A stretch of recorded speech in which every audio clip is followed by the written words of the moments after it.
Vous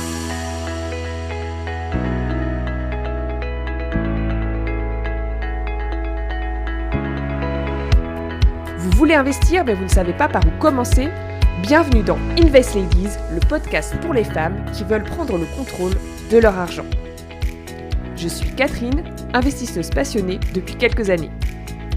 Dans mon entourage, j'ai remarqué que beaucoup de femmes souhaitent investir mais se sentent bloquées. Peur de perdre, peur de se tromper, impression que c'est compliqué ou réservé aux expertes. Si c'est votre cas, vous êtes au bon endroit. Ici, vous découvrirez des parcours inspirants de femmes investisseuses et des conseils concrets. Mais surtout, vous réaliserez que l'investissement est accessible quelle que soit votre situation. Alors, démystifiez la finance, prenez confiance et osez vous lancer. Bienvenue dans ce nouvel épisode d'Invest Ladies. Aujourd'hui, je suis en compagnie de Morgane Dion, experte en pédagogie financière.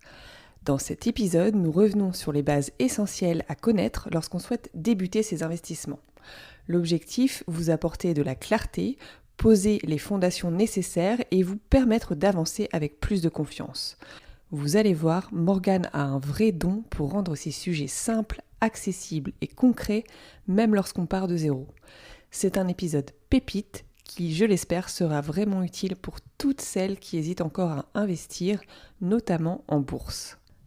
J'en profite pour vous dire que j'ai besoin de votre soutien pour qu'Invest Ladies grandisse et que de plus en plus de femmes deviennent libres et indépendantes financièrement. Alors, si le podcast vous inspire, vous pouvez m'aider en le partageant autour de vous, en laissant une note 5 étoiles ou un commentaire sur Apple Podcast ou simplement en vous abonnant. Ça aide énormément le podcast à remonter dans les classements et à toucher plus de femmes. Merci à vous et bon épisode. Bonjour Morgane, je suis ravie de t'accueillir aujourd'hui dans Invest Ladies. Alors en préparant cette interview, j'ai découvert que tu avais déjà eu plusieurs vies professionnelles, un parcours très riche et hétéroclite, de l'ONU à Interpol, en passant par la Marine nationale, puis un parcours dans la communication et la RSE. Avant de te spécialiser dans un sujet qui nous intéresse beaucoup ici, la pédagogie financière. Tu es donc experte en pédagogie financière, autrice et conférencière, et tu accompagnes les femmes sur des sujets essentiels comme l'épargne, l'investissement et la négociation salariale. Tu es également autrice du livre « Les gentilles filles ne réussissent pas », dans lequel tu explores les inégalités entre les femmes et les hommes dans le monde du travail et les leviers qui permettent aux femmes de progresser. Aujourd'hui, j'avais envie de revenir avec toi sur les bases de l'investissement parce que beaucoup d'auditrices d'Invest Ladies ont envie de se lancer, mais ne savent pas toujours par où commencer, ont peur de faire le premier pas, ou même parfois pensent que c'est carrément inaccessible pour elles. Toi, Morgane, comment tu as commencé à t'intéresser à ce sujet et à développer une expertise dans ce domaine ? Alors, merci beaucoup déjà pour ton invitation sur le podcast. J'ai commencé exactement en faisant ce qu'il faut absolument pas faire. À l'époque, il y a quelques années, avec ma meilleure amie, on avait des potes qui investissaient dans la crypto, qui nous en parlaient tout le temps, et on trouvait ça trop cool, etc. Et nous, on n'y connaissait rien du tout à l'investissement. Et en fait, on se dit, attends, s'ils peuvent le faire, on peut le faire aussi. Et donc, en fait, la première chose qu'on a fait, c'est investir en crypto. Et c'est absolument pas du tout la bonne chose à faire. La bonne nouvelle, c'est que... Alors, ma meilleure amie, c'est un peu moins bien sorti, parce qu'elle a investi sur des cryptos qui ont pas mal perdu. Et moi, j'ai investi à la fin d'un marché baissier sur des cryptos qui ont plutôt bien pris derrière. Vraiment gros coup de poker et gros coup de chance. Et après ça, on s'est dit, en fait, là, on n'a peut-être pas fait les bonnes choses dans le bon ordre. On va peut-être regarder comment on est censé faire. Et c'est comme ça que je suis rentrée dedans, c'est-à-dire vraiment par l'erreur. C'était une erreur bien heureuse parce que j'avais pas non plus investi des sommes mirobolantes. J'ai rien perdu et ça m'a permis de comprendre aussi comment fonctionnait. Alors là, c'est un marché complètement décorrélé du marché action, enfin pas tout à fait décorrélé, mais en tout cas qui suit pas exactement le fonctionnement du marché des actions. Mais au moins, ça m'a permis de comprendre un petit peu ce que c'était de la prise de risque, de placer son argent, le rendement, etc. La hype aussi en crypto, beaucoup. Et donc, à partir de là, j'ai commencé à me former. À l'époque, moi, j'étais déjà coach en négociation salariale. J'accompagnais déjà des femmes depuis plusieurs années à négocier leur salaire. Et c'est vrai que je me rendais bien compte, chez moi comme chez d'autres femmes, qu'on n'avait pas forcément beaucoup de difficultés à négocier notre salaire une fois qu'on avait les bons outils et qu'on savait par où commencer et comment faire. En revanche, il se posait vraiment cette question de, une fois que j'ai de l'argent, qu'est-ce que j'en fais ? Et elle, comme moi, en fait, on était vraiment restés bloqués au stade de, soit j'épargne un petit peu sur des livrets ou même, à la limite, sur un PEL, un CEL, enfin des petites choses qui sont de l'épargne sans prise de risque, ou alors on augmentait notre train de vie. Mais on ne faisait pas travailler cet argent-là parce que personne ne nous avait jamais appris comment faire.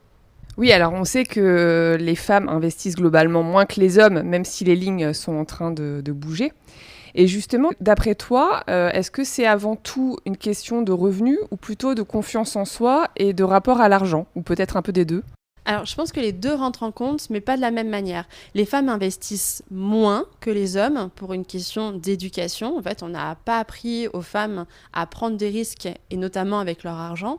Les médias qui parlent d'argent aux femmes, dans leur majorité encore, leur parlent comme à des dépensières. Donc, on les met d'office dans des postures de femmes qui ne savent pas gérer. Donc, c'est-à-dire qu'on va leur apprendre à mieux faire un budget, à économiser un peu plus, à bien faire les soldes, etc.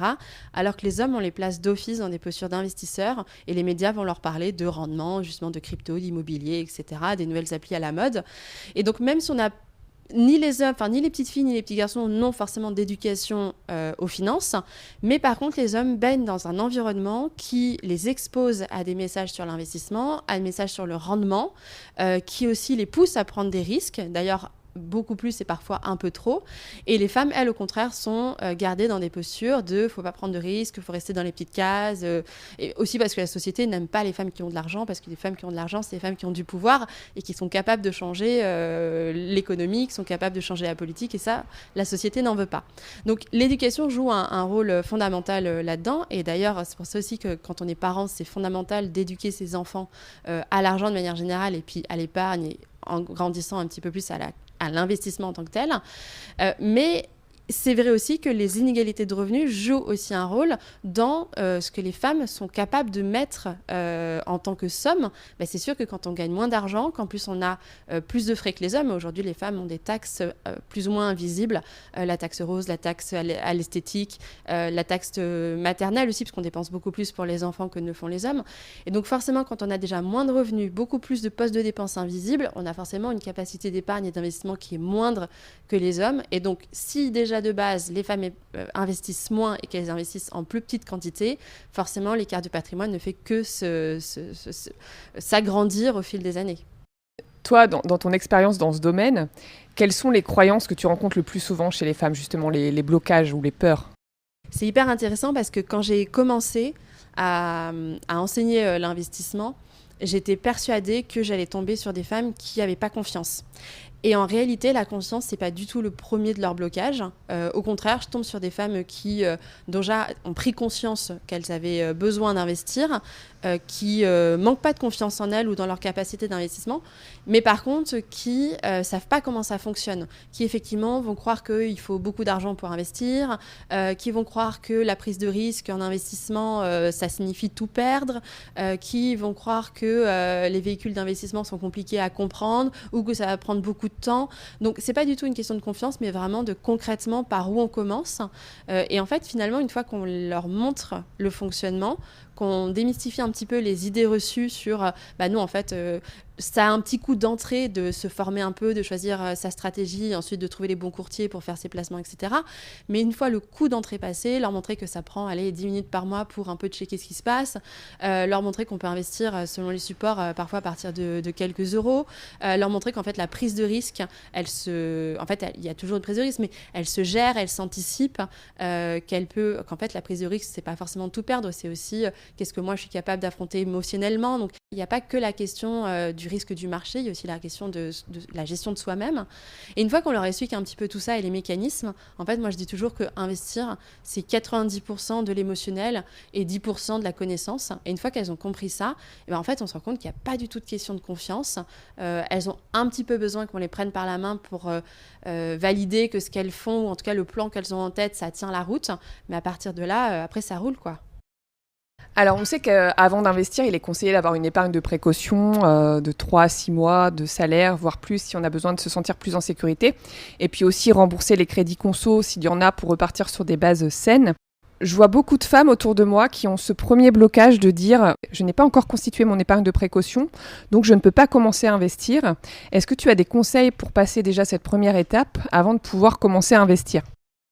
Il y a en effet 2 règles majeures avant de se lancer en investissement. La première, alors là tu parles de l'épargne de précaution, mais en réalité c'est la stabilité financière et la stabilité même professionnelle et personnelle.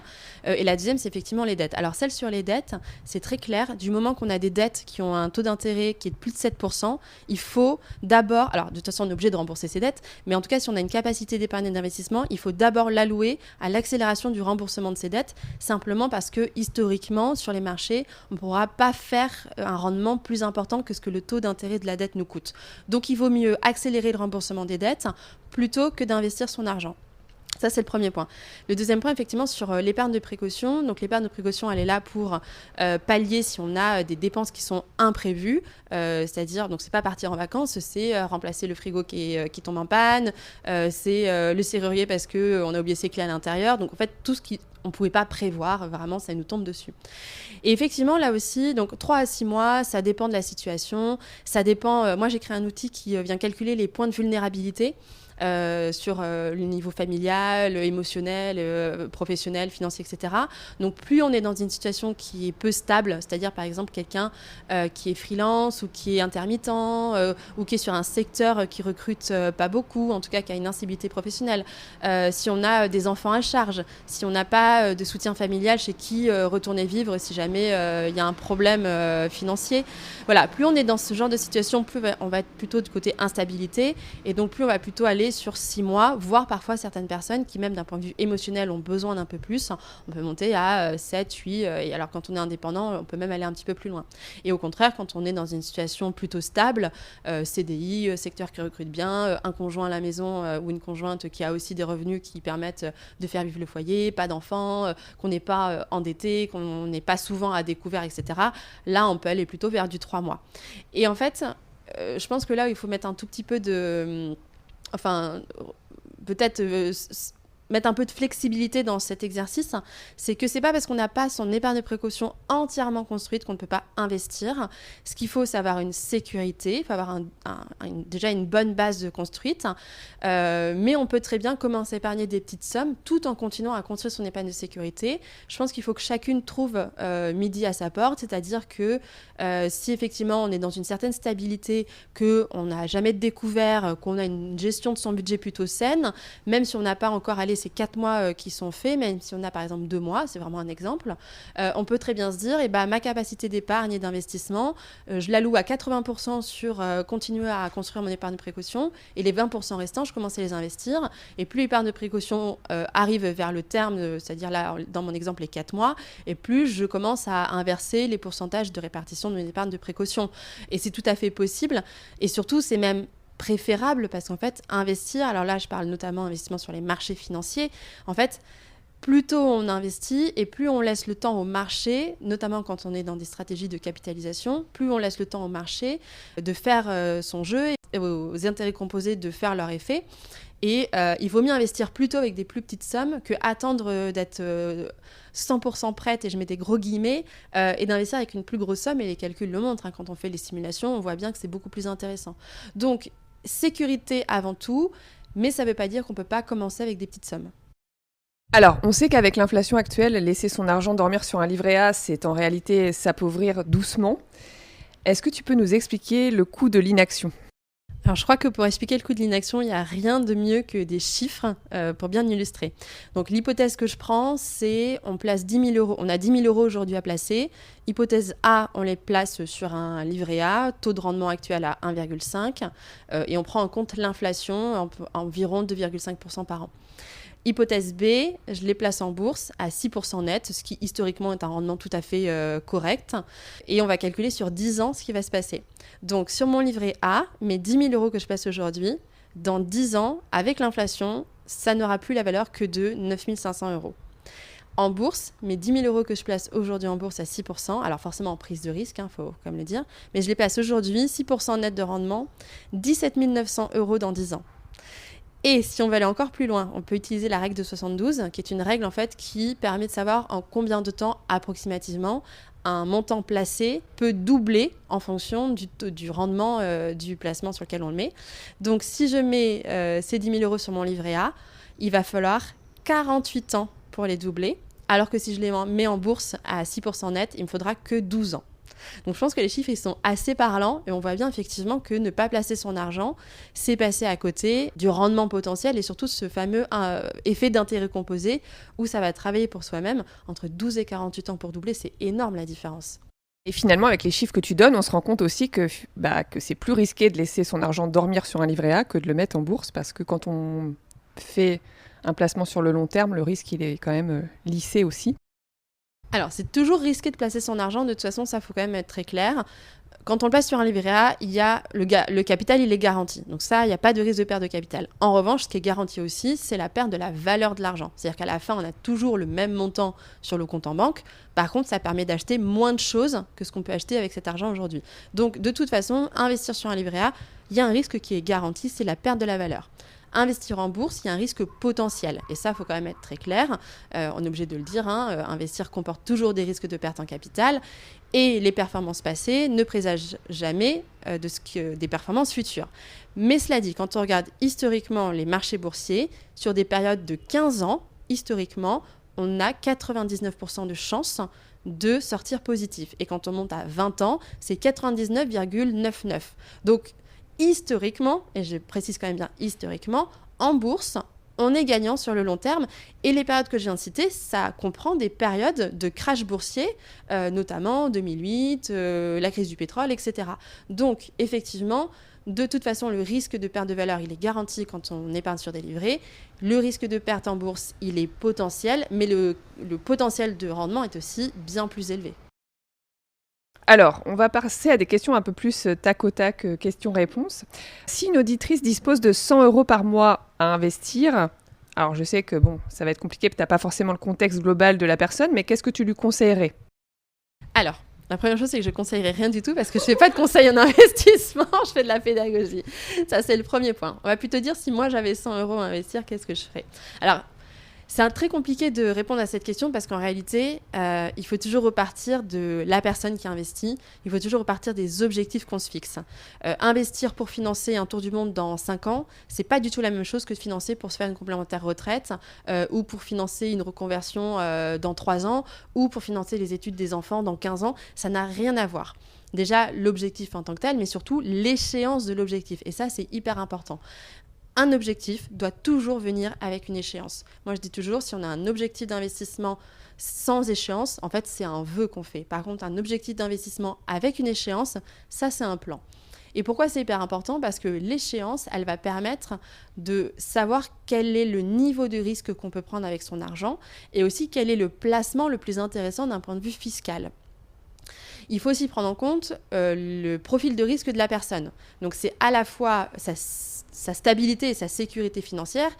Encore une fois, on revient à ce que je disais tout à l'heure. Donc, est-ce qu'elle a des revenus ? Est-ce qu'elle a éventuellement déjà des revenus passifs ? Est-ce qu'elle a une bonne épargne de sécurité ? Est-ce qu'elle a de la stabilité ?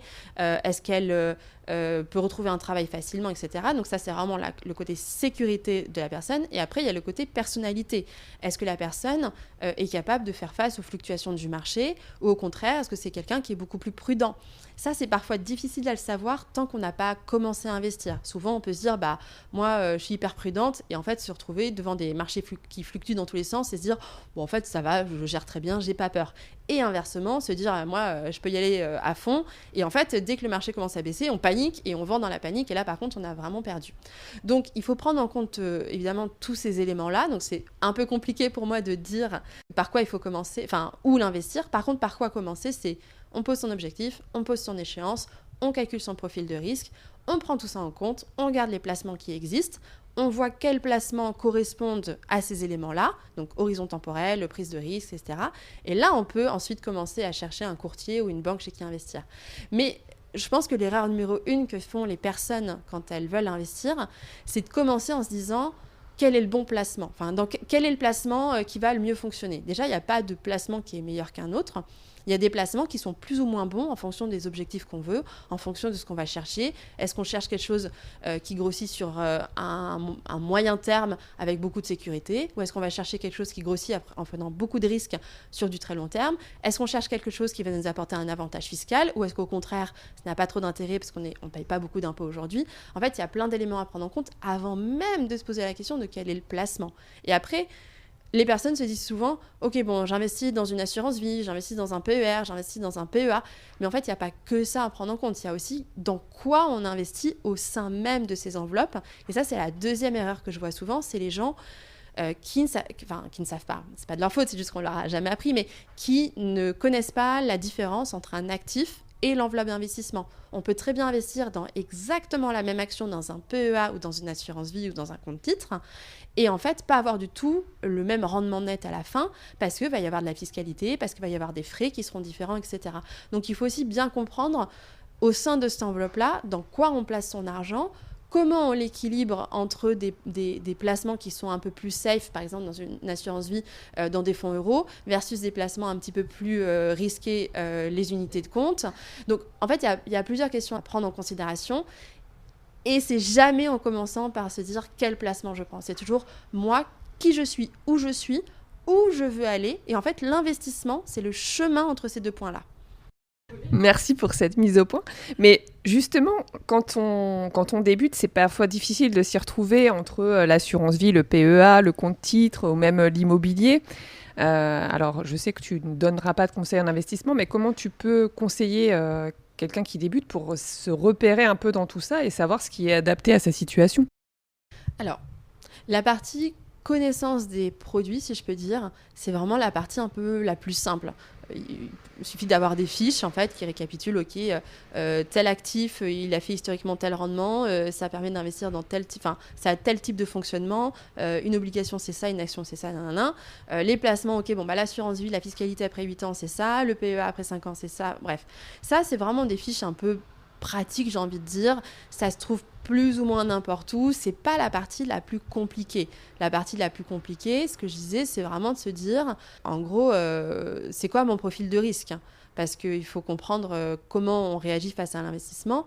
Et après, en fait, c'est vraiment un jeu comme les jeux pour les enfants, où on relie entre eux les points qui se ressemblent, quoi. C'est-à-dire, si aujourd'hui je paye beaucoup d'impôts et que ce que je veux, c'est faire de l'investissement pour avoir une complémentaire retraite, etc., et que, en fait, j'ai un très long temps devant moi, le PER, ça peut être un bon moyen, par exemple.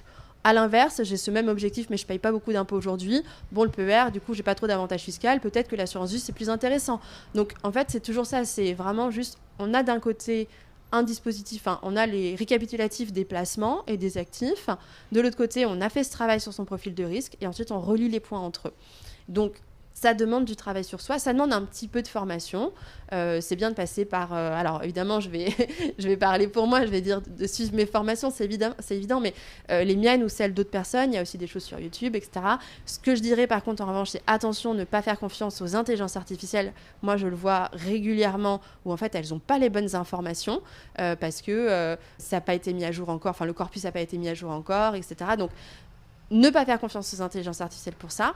Passer par des personnes qui ont de l'expérience dans la pédagogie, qui font ça depuis un petit moment, qui ont de l'expérience dans l'investissement, qui vont vous expliquer les fonctionnements des différents placements et ensuite qui vont vous accompagner pour comprendre quel est votre profil et qui vont vous donner les outils pour relier les points entre eux. Moi, j'ai tel profil, j'ai tels objectifs. Ok, le placement qui correspond, en fait, c'est ça. Et surtout, se dire aussi que c'est pas grave si on change d'avis. Alors, après, si on change d'avis, il y a des choses qui sont plus ou moins délicates à faire. Changer d'assurance vie, ça va être compliqué. Il y a des choses qui vont être un peu... Une fois que l'argent est sur le PER, on ne pourra pas le retirer. Donc, il y a quand même des petites choses à avoir en tête où on ne peut pas trop revenir en arrière. Mais, je veux dire, dans l'ensemble, on peut très bien se dire, ok, le PER, finalement, en fait, c'était pas pour moi. Puis, juste, on arrête de l'alimenter. Puis, on récupérera ce qu'il y a dessus à la retraite. Et finalement, se dire, en fait, c'était peut-être plus une assurance vie ou c'est peut-être plus un PEA, etc.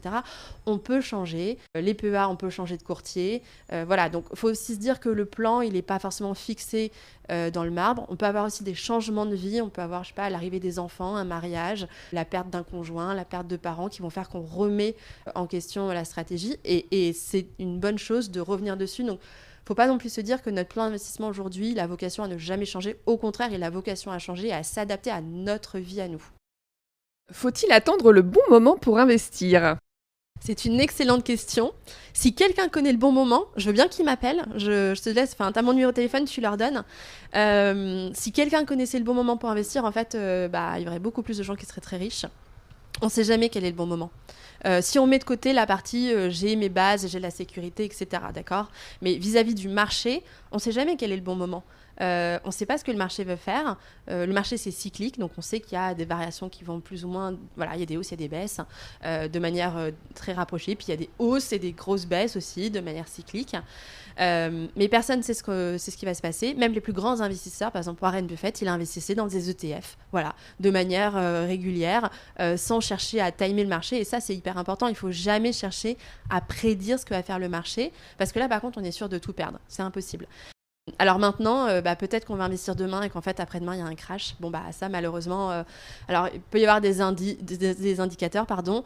Ça fait des mois qu'on a des gens qui nous disent « Attention, il va y avoir un crash, récession, machin, etc. » Bon, pour l'instant, le crash, il n'a pas lieu. Évidemment, il y a des baisses parce que, bon, là, on est dans un contexte géopolitique qui fait que ça impacte les marchés financiers.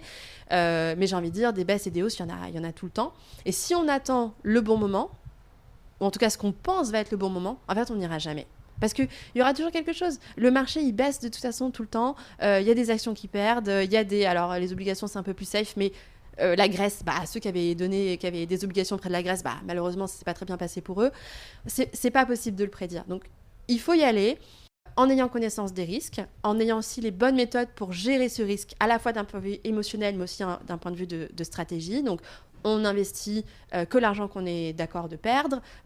On sait qu'on investit sur du long terme, donc minimum plus de 8 ans. On sait qu'on investit, il faut privilégier plutôt d'investir des petites sommes de manière régulière, ce qu'on appelle le DCA, donc la même somme sur le même placement tous les mois par exemple. Même si d'un point de vue mathématique, c'est pas le meilleur pour le rendement, mais par contre, d'un point de vue gestion des marchés, d'un point de vue gestion de l'émotionnel lié à l'investissement, c'est la meilleure des manières. Donc voilà, donc il y a aussi des petites techniques pour lisser, ce qu'on appelle lisser le risque. On diversifie son portefeuille, mais on n'attend pas le bon moment parce que le bon moment n'arrivera jamais. Et alors justement, quand on a cette peur qui nous empêche d'agir, qu'est-ce que tu peux donner comme conseil pour essayer de dépasser cette peur de perdre ? Parce que forcément, comme tu disais, c'est le risque quand tu commences à investir en bourse sur les marchés. Mais il ne faut pas que ça empêche non plus de passer à l'action. Alors, si vraiment on a vraiment peur de perdre, déjà, il faut avoir en tête que c'est possible. Il faut quand même être clair, il faut être honnête, c'est possible de perdre. Ce qu'on peut faire, c'est déjà, ce que je disais, c'est mettre en place toutes les petites stratégies qui permettent de lisser le risque. Donc, le DCA, investir dans le long terme, etc., etc. On peut très bien commencer par des petites sommes. D'ailleurs, moi, c'est quelque chose que j'ai fait. Alors, je dis que j'ai commencé par les cryptos. Très mauvaise idée parce que c'est l'un des actifs les plus volatiles et les plus risqués. Donc, surtout ne faites pas ça. En revanche, ce que j'ai fait derrière, qui n'était pas non plus la meilleure des idées d'un point de vue fiscal, mais par contre, j'ai ouvert un compte titre. J'aurais dû ouvrir un PEA, mais j'ai ouvert un compte titre parce que je n'étais pas très éduquée à cette époque-là. Et j'ai placé des petites sommes. J'achetais 10 € d'actions, 10 € de machin, 10 €, etc. Et en fait, mettre des petites sommes comme ça, c'était pas très grave si je les perdais. Ça m'a permis, en gestion libre, de comprendre, en fait, déjà de me faire la main sur ce que c'est une application de courtage, de comprendre comment on achète, comment on vend, de comprendre ce qui se passe, où passent les frais, de voir les variations, et puis de me comprendre moi-même quand je voyais des ETF ou des actions que j'avais achetées qui perdaient en valeur, de voir comment je réagissais. Est-ce que j'étais en mode paniqué ou est-ce qu'au contraire, j'étais en mode bon, c'est pas très grave. En fait, je me suis rendu compte, et j'en savais rien du tout, je me suis rendu compte que quand ça baissait, j'étais hyper enthousiaste parce que je me disais, oh, très bien, je vais pouvoir en racheter moins cher. Donc, tu vois aussi pourquoi j'avais investi en crypto en premier. Ça s'explique. Mais en fait, d'investir des petites sommes comme ça, alors je recommanderais plutôt de le faire sur un PEA pour pouvoir du coup bénéficier de l'avantage fiscal parce qu'il n'y en a pas sur les comptes titres. Mais ça peut être aussi une manière de faire. On se teste. Alors, je sais qu'il existe des outils de simulation où on peut investir avec du faux argent. Je suis moi-même d'ailleurs en train d'en développer un. Ça peut être une bonne manière. Cela étant, je mets quand même un petit warning, c'est-à-dire que quand on fait une simulation avec du faux argent, émotionnellement, c'est pas du tout la même chose que quand on investit vraiment son argent à soi. Donc ça peut être une bonne chose pour commencer à voir un petit peu les mécanismes. Mais si on veut vraiment se tester parce qu'on a vraiment peur de la perte d'argent, on commence par des petites sommes en gestion libre, compte titre ou PEA, préférentiel PEA quand même. Oui, ce que tu veux dire, c'est déjà prendre le réflexe d'investir régulièrement et puis ensuite de voir comment on réagit. Dernière question pour toi, Morgane. Quel conseil tu aurais aimé recevoir, par exemple, quand tu es sortie de tes études ou quand tu as commencé à travailler par rapport à l'investissement parce que je ne sais pas si tu as investi tout de suite.